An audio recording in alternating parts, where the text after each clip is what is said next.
جسمانی امراض کے لیے حکیم محمود الحسن توحیدی چینل کو سبسکرائب کیجیے۔ بسم اللہ الرحمن الرحیم۔ محترم ناظرین کرام، السلام علیکم ورحمۃ اللہ وبرکاتہ۔ مردانہ کمزوری ہر قسم کی ایک ہفتے کے اندر ختم ہو سکتی ہے، بغیر دوائیوں کے بھی ہو سکتی ہے، خوراک کے ساتھ بھی ہو سکتی ہے، کیونکہ یہی ہمارا زندگی کا مشن ہے کہ اللہ رب العزت ہمیں اپنے بندوں کی ہدایت اور شفا کا ذریعہ بنا دے۔ مردانہ کمزوری کسی بھی قسم کی ہو، کسی بھی عمر میں ہو، کسی بھی وجہ سے ہو، ایک ہفتے کے اندر مردانہ کمزوری کا خاتمہ۔ آپ نے اس کے لیے 4 چیزیں استعمال کرنی ہے: انجیر، زیتون، کھجور اور دودھ۔ 4 چیزیں۔ صبح نہار میں آپ نے 6-7 دانے انجیر کے چبا کے کھانے ہیں، اس کے ساتھ تھوڑا سا پانی پی لیں، دودھ نہیں پینا۔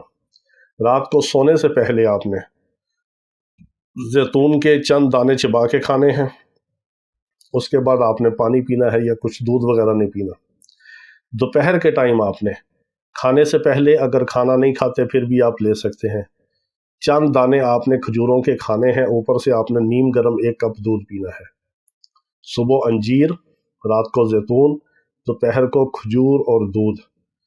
یہ 4 چیزیں آپ ایک ہفتہ استعمال کریں، ایک ہفتے کے اندر آپ دیکھیں گے کہ مردانہ کمزوری کا خاتمہ ہوتا ہے اور آپ کے بدن میں طاقت کا طوفان پیدا ہوگا۔ اور ہمیں دعاؤں میں یاد رکھیں۔ اللہ رب العزت تمام بیماروں کو شفاء کاملہ عاجلہ مستمرہ عطا فرمائے۔ وآخر دعوانا ان الحمد للہ رب العالمین۔